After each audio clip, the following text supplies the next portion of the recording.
Des tops. Oh oui. Oh là là. What a réalisation. Putain, ça rigole pas, Régis, les mecs, hein.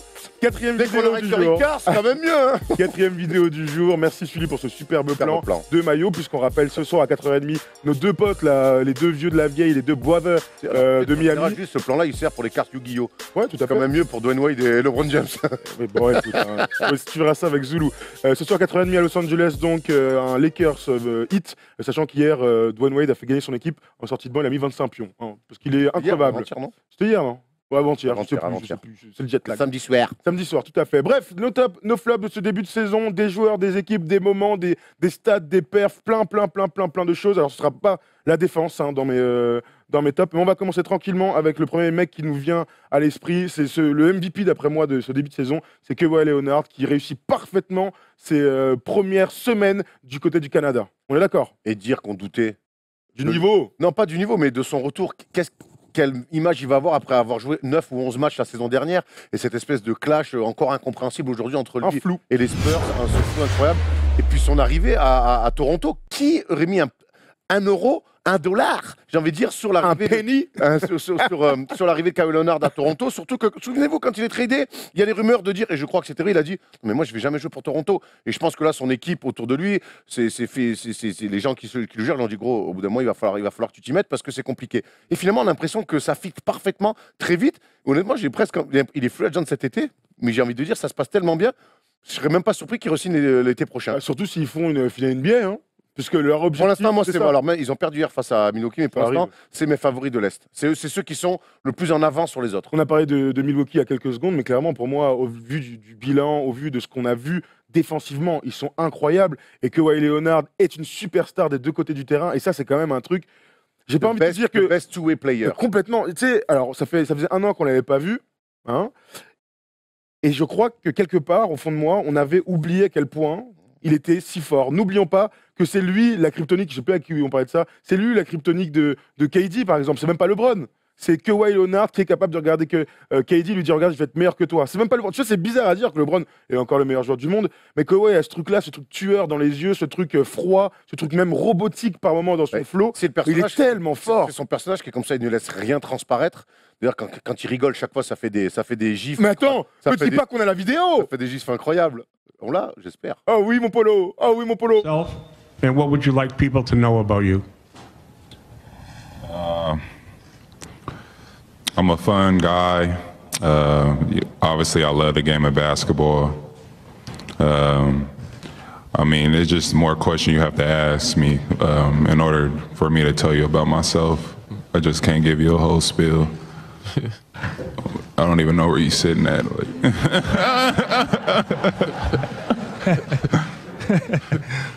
He's right there. Yeah, the glasses, there you go. Quel moment incroyable. Je pense que c'est un des moments les plus gênants, mais les plus fantastiques que j'ai jamais vu dans l'histoire de la NBA, gros. Et d'ailleurs, on peut dire que c'est le seul joueur, finalement, qui a réussi à faire des déclarations à Popovic un peu maladroites. Ah ouais. Lui, plutôt qui est très bon dans la com, qui est plutôt marrant, bah, il a fait une sortie en disant que finalement, c'était pas finalement autant un leader que ça. Come on, Greg. Greg. Don't be here like that. I'm funny guy. Ouais, je pense qu'il a vrai. Et on voit aussi que c'est un énorme joueur parce qu'il manque terriblement aux Spurs. Il y a DeRozan qui fait une superbe saison, mais on voit quand même que on voit quand même qu'il y a un espèce il a laissé un vide incroyable. Et c'est aussi ça la marque des grands joueurs, c'est que quand ils sont plus là, c'est comme une super meuf, quand elle est plus là, t'es triste. Une meuf toute pétée, on s'en branle. Ok, bon, ces mots t'appartiendront. Autre chose, Erwan, continue. J'ai plein de petits tops, mais si tu en as, vas-y, dis-moi. Moi, mon top, j'avais Denver. Denver, qui je trouve très intéressant, une belle évolution défensive aussi. C'était une équipe d'attaque. Cette année, l'évolution défensive autour de Mike Malone, ce qu'il a mis en place. Et c'est une équipe aujourd'hui qui est dans le top de la conférence Ouest. On les voyait à la lutte pour les playoffs. On les voyait même trop court pour les playoffs. Aujourd'hui, c'est une équipe clairement installée. On est début décembre. On a presque envie de se dire ils seront en playoffs, ces mecs-là. Ils seront en playoffs avec un très bon Nikola Jokic, avec un très bon Jamal Murray.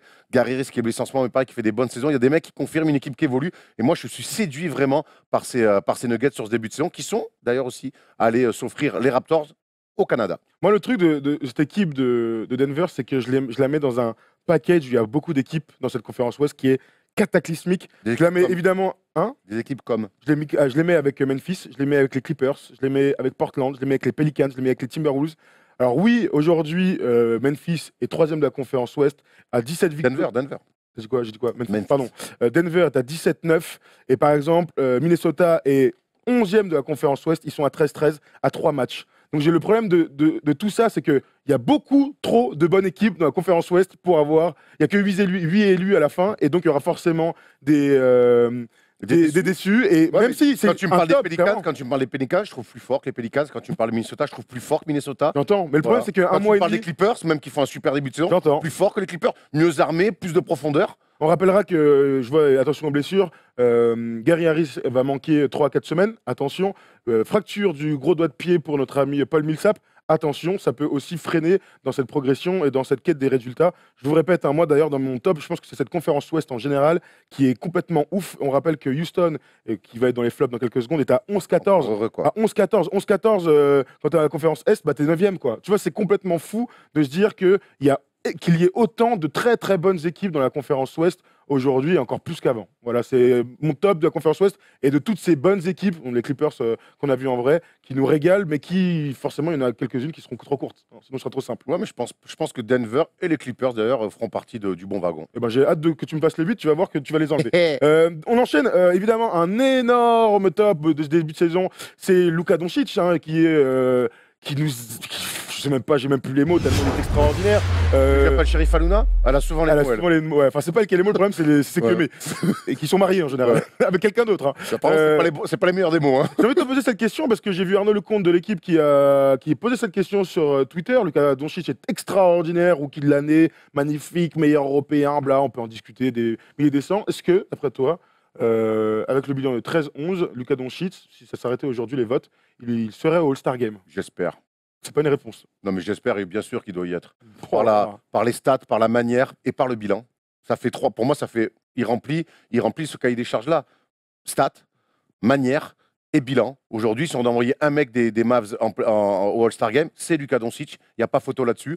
Et alors voilà. Alors moi, on le connaissait parce qu'on aime le championnat européen, on aime l'Euroleague. Mais honnêtement, je reste surpris par la vitesse à laquelle il s'est acclimaté à l'NBA et par comme il a rapidement pris possession de cette équipe-là. On se souvient qu'à un moment donné, il y a eu des rumeurs comme quoi ça se passait pas bien avec ses coéquipiers dans les vestiaires, qu'il était mis à part du groupe et tout. Ça a changé, je crois que il y a eu un moment compliqué, mais il a su, finalement, en très peu de temps, tout le monde dit « Ok, t'es trop fort, vas-y mec, vas-y, on est heureux de jouer avec toi. » Et aujourd'hui, sa relation avec DeAndre Jordan, sur et en dehors du terrain, est parfaite. Il est arrivé avec un Dennis Smith Junior, tout de suite ça marche aussi. Il fait l'unanimité. C'est le meilleur aussi. Hein. Il a montré aussi par le jeu que c'était vraiment lui. Ouais, mais c'est fort, mec. Par le jeu. Il est arrivé en disant « Moi, j'étais une star en Europe, vous allez voir, je vais être une star NBA. » Et il l'a pas dit, il l'a montré. Moi, je reste surpris quand même de ses stats aussi rapides. Je le voyais sur du 15-5-5. Il est quasiment à 19 points et du 7-8, enfin c'est n'importe quoi. Moi, le gros problème. Et puis la manière, Tom. Non, mais il est très très fort et je pense pour l'instant, il fait une saison d'All-Star. Le problème, c'est la conférence Ouest, encore une fois. Si tu mets un Doncic, par exemple. Mais il y a la hype. Et l'All-Star, il y a la hype. Et ben, le problème si tu envoies Doncic, par exemple, il y en a plein qui vont se retrouver un peu dans la merde. Le premier à lequel je pense, c'est Mike Conley. Tu vois, souvent tu me parles de. Ce sera pas la première fois, malheureusement mais pour lui. Que souvent tu me parles de récompenser des carrières, et moi je pense que je suis pas d'accord avec ça. Je pense que c'est au moment T, mon gars, si tu rates le wagon, c'est pas mon problème. Ta carrière, ça va 2 minutes, on n'est pas au Hall of Fame, on parle de saison. Et Mike Conley, par exemple, mais vraiment, j'ai fait une liste. J'ai fait une liste des mecs. Bah mon gars, je te dis qu'il y a 15 mecs que tu choisis avant lui, avant Luka Doncic, que j'adore. Hein, franchement, s'il y va, ce sera incroyable. Mais je te dis qu'il y a des mecs avant. Moi, je pense que les Warriors, il y a moins qu'il n'y ait que 2 joueurs chez les Warriors, All-Star. C'est possible. Alors, tu as Oklahoma, on imagine Paul George et Westbrook. Tu dirais que Clay va pas All-Star Game, putain. Regarde les stats, hein. Je pense qu'il y sera quand même. Ouais. Oui, bah oui, Relou, autant on a fait. Moi, je te dis. Il y a McCollum qui fait une gosse qui fait. Moi, je te dis, hein, je veux bien. Oui, mais il y a après, je le souhaite. Ça marche. Mais... Souviens-toi, on l'a vu à Los Angeles. Mec, tout le monde est sifflé, sauf lui. Il arrive dès qu'il a la balle, les gens disent waouh, ils attendent quelque chose. Et ça compte aussi. Bien sûr. Moi, je te dis, les stats, oui. La manière, oui. Le bilan, oui. Donc voilà. Très bien. On va enchaîner sur quelques tops un peu plus rapides. J'avais noté Kemba Walker qui mérite un énorme top pour cette saison grandiose. Et Tony Parker. Tony Parker pour ce début de saison tout en canne et en jeunesse. Qu'est-ce qui La fontaine de Jouvence a fait son effet du côté de Charlotte. Bravo à Michael Jordan. Quel flair. C'est comme si je te choisissais. On a le même âge, mais on n'a pas la même santé, hein, Tony. Ah ouais. Ouais, pas le même rythme de vie non plus. Hein. Je suis pas sûr. Hein. Putain, les petites images avec ses enfants là sur le parquet, Ouais, ils trop mignon, régalent. Ouais. trop mignon. D'ailleurs, j'en ai pas parlé dans l'émission tout à l'heure, mais sur la vidéo qu'on a vue où il y a donc Batum, Tony Parker et donc Frank Ntilikina, on entend ce qu'il lui dit Tony Parker à Frank Ntilikina en français et il lui dit mec, c'est comme ça, faut que tu joues. Faut que tu joues comme si c'était la dernière fois. Bon, là, j'écris un peu de storyline, je fais du storytelling un peu, mais il dit vraiment ça. On veut que tu joues comme ça, il faut t'éclater, il faut que ça se ressente. Et Ntilikina, tu vois, toujours dans sa posture de oui, je sais, merci. Tu vois, c'est ouf les traits de caractère des deux. Et Frank Ntilikina a dit c'est lui mon idole, j'ai grandi avec lui. Ah oui. Et je rêve d'avoir son état d'esprit, son mindset, parce que Tony Parker est un conquérant parmi. C'est Alexandre le Grand, l'enculé. Dans l'état d'esprit, C'est clair. Tony Parker, au Moyen-Âge, il aurait conquis le monde. Ah ouais, c'est clair. Juste à côté, c'est un PD. Quelques noms, on aurait pu parler de Steph Curry, qui est incroyable. S'il ne veut pas blessé, il peut être concurrent clair de Kawhi Leonard et Giannis pour être MVP. Hein. Les Kings sont magnifiques. De'Aaron Fox fait une saison incroyable. Progression entre la première année et la deuxième. C'est rarement vu dans la domination, dans le contrôle de son game et dans l'impact pour son équipe. Et un mec dont je voulais absolument que tu parles, Erwan, c'est Derrick Rose, qui... On a parlé avec Joachim Noah, c'est incroyable ce qui se passe. Quoi. Bah, un match à 50, et puis une empreinte sur l'équipe, et puis toujours ce comportement sur le terrain depuis qu'il est à Minnesota incroyable. Il revient de tellement loin, et puis on sent que pareil, c'est un mec qui aime le jeu, qui adore ça. Il sait d'où il revient, et aujourd'hui, il prend un plaisir incroyable. Et quand un mec comme Derrick Rose prend du plaisir, ça se voit, et forcément, quand tu le regardes, on en prend aussi. Non, c'est très très bien de revoir Derrick Rose à ce niveau-là. Et il y en a qui parlaient peut-être est-ce qu'on le verra au All-Star Game. Bon, là, pour le coup, non, ça risque d'être trop court. Mais qu'est-ce qu'on est content de revoir Derrick Rose à ce niveau-là. Il faudra enchaîner des matchs. Quelques flops, Erwan. Les Rockets sont catastrophiques, mais il y a une vidéo qu'on prépare pendant quelques temps, donc on va pas dévoiler tout ça. Mais c'est quand même très spécial ce qui se passe là-bas. Notre ami Chris Paul, notre ami Chris Paul est dans une brave galère. Hein, il a signé son énorme contrat. Il est dans sa pire saison en carrière. Franchement, ce que fait Chris Paul, c'est horrible. Les exigences qu'il a eues cet été pour être à 11 victoires, 14 défaites et 14e à l'Ouest, et surtout cette impression générale, impression visuelle, il est honteux, Chris Paul. Il est honteux. Alors, il y a la bagarre avec Rajon Rondo. Alors, ça pourrait être anecdotique si ça marchait, mais ça fait beaucoup quand même. Aujourd'hui, moi, j'ai bien peur, on en parlera dans le débat, qu'il est flingué complètement les Rockets, parce qu'on sait que c'est un mec qui va finir à plus de 40 millions sur ses années de contrat. Qui va vouloir récupérer un mec comme ça? Il est même pas cramé, hein. Il est juste, je sais pas, c'est pire que tout, quoi. Quelques noms encore, Nicolas Batum, qui est dans les flops de ce début de saison. Pourtant, une équipe qui marche bien. Tu sais, hier, j'ai regardé le match donc, face à New York. Ah, moi aussi, ouais. Mon gars, qu'est-ce qui facilite le jeu? On peut me dire ce qu'on veut. Mais alors, il y a un mec à côté de lui qui fait sa meilleure saison carrière, c'est Jeremy Lamb. Mais il peut dire merci à Nico Batum. Hein. Il peut dire merci à Nico Batum. Hein. Mon gars, il est là dans toutes les sorties d'écran. Par contre, il regarde plus le cercle. Hein. Il met deux des jeux à 3 points. Ouais, mais Nico ne regarde plus le cercle. Mais par contre, il est là dès qu'il arrive, les passes à terre, les ouvertures, les mecs sur des. C'est incroyable. Parce qu'en fait, ce que Kemba ne fait pas en tant que meneur, parce qu'il est dans le tir et tout, c'est Nico qui le fait. Et hier, par contre, il met 5 points. Et c'est pas normal. Mais je te dis, moi, hier, j'ai vraiment regardé le match. Et mon gars, il facilite tout. Il rend tout facile pour tout le monde. Maintenant, forcément, à un moment donné, on va associer les chiffres, les points et les millions et les millions. Les points et les millions, et on va se dire, oh, tonton. Mais moi, je reste persuadé que, je te dire, demain, tu l'enlèves des Hornets, l'équipe sera beaucoup, beaucoup moins forte. Ils huilent tout, mais paradoxalement, les stats en points notamment sont trop faibles. Le problème de Nicolas Batum, c'est qu'il est payé comme une star et que c'est pas du tout une star, c'est un rouage d'une équipe. Et qu'un rouage, hein.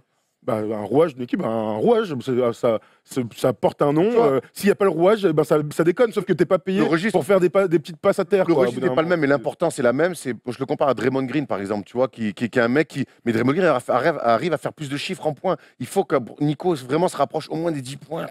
Au début, on attendait 15, aujourd'hui, on dit 10. Il ne faudrait pas que ça tombe à 5. Moi, mon rêve, c'est que Nico passe à 17 points, 6 un jour, et on se souvient que c'était pas loin d'être le Star Game. Là, il n'est pas du tout dans cet état d'esprit-là. Là, il gagne des matchs. Il est dans la passe, mais l'équipe tourne et il gagne des matchs. Et au final, comme dit Jacques Monclar, la meilleure stat, c'est le plan de shot en haut quand tu as gagné, quoi. Complètement. Un dernier nom, vous pouvez nous dire quels sont les flops de ce début de saison pour vous. Un dernier mot, Erwan, je te pose juste la question. Andrew Wiggins. En fait, il n'y a pas de question, je te lâche juste ça. Not a huge fan, comme j'aime bien dire. Non, moi, je sais, c'est le petit beau, c'est le petit enfant gâté de la NBA. Et dans son attitude, voilà, c'est quelqu'un qui, c'est un peu dans le paraître, c'est un peu kawaii. Il laisse paraître aucune émotion. Le problème, c'est que les stats sont loin et puis il n'y a aucun leadership. Autant Karl Anthony Towns, il y a une forme d'empathie parce qu'il est démonstratif, il montre des choses. On sent qu'il est concerné par ce qui se passe quand c'est bien, quand c'est pas bien. Andrew Wiggins, quoi qu'il se passe, lui, il reste sur la même ligne. Voilà, je trouve que voilà, il prend ses tirs, il les prend pas. Je sais pas, moi, je trouve que c'est quelqu'un pour qui j'arrive même pas à avoir le début d'une affection. Polo, tu peux me remettre le tableau, s'il te plaît? La comparaison entre ses stats cette saison et les stats en carrière, notamment mis d'Andrew Wiggins. On se rappelle qu'il avait fait une saison à 23 points, 24 points, un truc comme ça. C'était ouf il y a 2 ans. Il a 15,8 points, peu de rebonds, peu de passes, un pourcentage moins de 40%. C'est catastrophique. Andrew Wiggins, et je te rejoins complètement, là ce qu'il est en train de laisser paraître autour de lui, c'est que ça pue. C'est qu'il a un énorme potentiel, il est encore très jeune, donc si dans 5 ans, il est MVP, on passera pour des cons, mais ce qu'il est en train de montrer en ce moment, c'est un très mauvais visage d'un mec qui n'a pas d'impact. Pas d'impact, c'est ouf de dire ça. Il n'a pas d'impact. Il n'a pas d'impact et il a une attitude déplorable. Quelques autres flops, c'est vous là qui allez nous dire, on a encore 5 minutes, j'ai vu le petit message de la famille... Monsieur Yann, Code Jordan 23. Qu'est-ce que John Wall qui peut être dans les flops? Tu m'étonnes. Les Wizards de manière générale. Les Wizards, absolument. Flop Tyreek Evans. Son équipe gagne des matchs. Alors bon. Ouais. Son équipe gagne des matchs. C'est dur. Hein. Je trouve que c'est dur avec Tyreek Evans parce que l'équipe gagne des matchs. Il est dans la. Est-ce qu'il fait moins bien que ce que faisait Lance Stephenson l'année dernière? Pas sûr. Je suis pas sûr. J'ai un super commentaire là de. J'ai envie de dire flop Ben Simmons, dans le sens pas d'évolution sur son shoot. Il se fait disrespect comme un DeAndre Jordan quand il est à plus de 2 mètres du panier, même s'il est super bon en passe et en défense. Est-ce qu'on peut mettre ce gars-là dans les flops? Non, parce que son équipe gagne et puis qu'il y a eu cette espèce d'imbroglio avec Markelle Fultz où les deux, finalement, sur le terrain, ça marchait pas. Aujourd'hui, Fultz est blessé et devrait partir. Donc, non, moi, je ne mettrais pas Ben Simmons, je mettrais les Spurs, par contre. Tu mets les Spurs dans les flops? Ouais, je mets les Spurs, ouais. Alors, c'est toujours... Il y a pareil, les Spurs, on est toujours... on reste sur les belles années Spurs, mais je crois que vraiment que Popovic est en fin de carrière. Parce que de ses déclarations, aujourd'hui, c'est le basket, c'est que du tir à 3 points, ça m'amuse plus, tout. Donc déjà, je sens qu'il y a une espèce de lassitude. Et puis son équipe, même si y a moins... Elle fait moins rêver, elle est moins rayonnante, même si, je te dis, DeRozan fait une super saison, Rudy Gay est bon. Je trouve que les Spurs sont en train, gentiment, mais sûrement, de rentrer dans le rang. On arrive, on l'a souvent dit, mais je crois qu'on arrive vraiment dans une fin de cycle. 13 victoires, 14 défaites. Oui, mais peut-être qu'ils accrocheront même les playoffs. Hein. On peut me dire ce qu'on veut. Le départ de Ginobili, de retraite de Duncan, retraite de Ginobili, départ de Tony Parker. On est sur une fin de cycle. Et ça c'est clair. Oui, mais c'est pas grave. C'est des mecs qui savent rebondir. Mais je pense qu'on est clairement... Ça, ils ont mis la marche arrière. Là. Très bien. Allez, encore 2 petits top flops et puis... On est tranquille, donc le flop Chris Paul, on en a parlé, énorme flop pour ce début de saison. Je regarde les questions. Il y a les Celtics qui sont aujourd'hui donc à la 5e place de la conférence Est, 15 victoires, 10 défaites. Donc en termes de bilan, c'est pas dégueulasse, mais c'est vrai que au vu de ce qu'ils ont montré lors des playoffs, à 2 doigts d'aller enfiler la NBA face à LeBron, on en attendait énormément. Jason Tatum, les Kyrie, les machins. Il y avait plein d'interrogations. Comment Terry Rozier allait revenir cette saison, puisque finalement il était quasi starter en playoff. Ils ont brillé, ils sont à un match d'aller en finale. Comment ces mecs-là allaient revenir alors qu'ils se sont dit, moi finalement, on n'a pas besoin dans sa tête, il a dit, mais moi je veux jouer, je veux être starter. Tonton, le problème c'est que Kyrie Irving allait revenir, c'est que Gordon Hayward allait revenir aussi. Et comment ça allait gérer ces 2 gros retours-là? Et finalement, on voit que c'est plus compliqué que prévu, même quand on s'appelle les Celtics et même quand on coach chez Brad Stevens. Donc voilà, entre les égos de certains, les retours de blessures, cette envie de remettre peut-être un peu trop tôt, on en avait dit dans le débat, Gordon Hayward, qui finalement maintenant sort du banc. Donc voilà, je pense qu'il va falloir que ça bouge de toute façon chez les Celtics. Très bien, je pense. On a fait le tour de ces tops et flops, c'était très intéressant. On le refera peut-être tous les 2-3 mois, comme ça, de parler des choses qui nous plaisent et surtout celles dont on n'a pas trop le temps de parler. Merci Yann, je vois que tes goûts, on va pouvoir rendre. C'est donc l'heure de donner le nom de ce superbe maillot. Je te cache pas, mon cher Léo, puisque c'est toi, Léo, qui a gagné. Je crois que c'était Yannick Abautrette. Moi, je l'avais promis à mon frère. Non, ce n'est pas ton frère. C'est Léo, tu as gagné sur Twitter. On vient de te follow. On va t'envoyer un petit message pour que tu envoies ton adresse, pour que tu envoies ton nom, que tu envoies ton numéro de téléphone et tout ça pour que tu puisses recevoir ce superbe maillot. Je te cache pas qu'il est vraiment très, très beau. Alors, il est vraiment très, très beau. Léo, il est très, très beau, mais ça ne se met pas avec un jean un peu baggy et des baskets, d'accord? C'est fini ça. ça se met à la plage, mais ça ne se met pas avec un jean. Ça ne se met pas un jean pour aller faire le beau gosse dans la street. Je te dis tout de suite, ça n'existe plus cette mode. Peut-être qu'il y a des boîtes où ça se fait encore. Hein. Au Puy-en-Velay. On les salue, les amis du 43. Bah oui, la famille, tranquille. Merci à tous. Et aux amis de Voré sur Arzon. Merci à tous de nous avoir suivis, c'était super cool de revenir refaire ce petit lundi en direct avec vous. Si vous êtes sur YouTube, n'oubliez pas, des petits likes, c'est toujours un petit kiff pour nous. On en a toujours besoin pour booster nos audiences, n'est-ce pas Erwan? J'ai l'impression d'être un producteur sur C8 alors qu'en fait c'est un producteur sur YouTube. Hein, c'est toujours ça de prix, hein, écoute. Hein. Évidemment, on pense à Malakoff qui a perdu. On va monter un compte Twitter comme tu sais pour les Sixers qui s'appelle Est-ce que Malakoff a perdu? On va mettre oubli à chaque fois parce qu'en ce moment ça va pas très bien. On vous embrasse en tout cas chers amis. Malakoff, merci Erwan, merci à la régie, merci à Polo, merci à Antoine, merci à mon cher Sully, la famille qui s'est coupé les cheveux là, pour aller à la réunion beau gosse. On vous aime, merci, ciao, bravo. Je sais même pas comment finir, j'ai envie de dire n'importe quoi.